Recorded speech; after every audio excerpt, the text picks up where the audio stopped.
Bonjour à toutes, bonjour à tous. Vous avez sûrement déjà reçu notre tract pour une ville mobilisée au service de ses aînés. C'est un sujet qui est absolument fondamental pour nous et pour l'équilibre de notre commune de manière générale. À Verrières, nos seniors, ils sont pas simplement une catégorie de la population. C'est une vraie force pour la ville. Ils sont le cœur battant de notre tissu associatif, ils encadrent des activités, tiennent des permanences, organisent des événements. Beaucoup participent à la garde de leurs petits-enfants. Bref, sans eux, une grande partie de la vie municipale s'arrêterait. On en a conscience.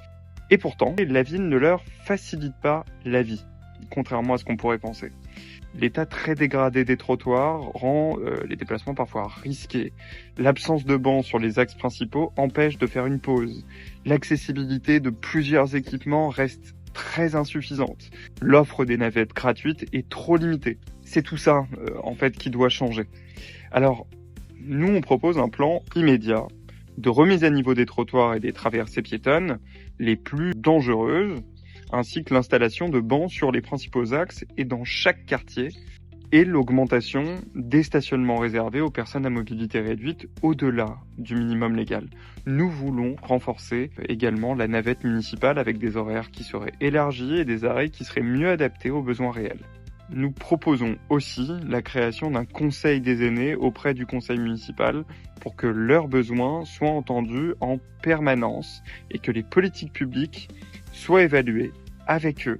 Nous développerons fortement les actions intergénérationnelles, c'est-à-dire les ateliers, le jardinage, le bricolage, la musique entre maisons de retraite et accueil de loisirs, des projets communs entre écoles et seniors, des événements festifs aussi, ouverts à toutes les générations.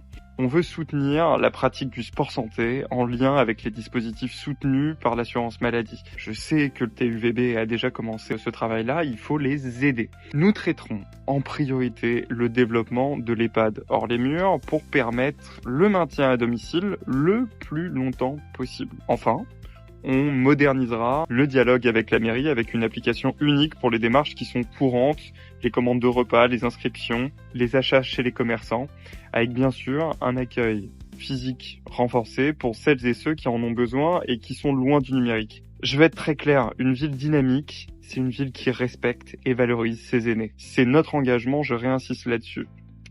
Je vous remercie et je vous dis à mercredi prochain.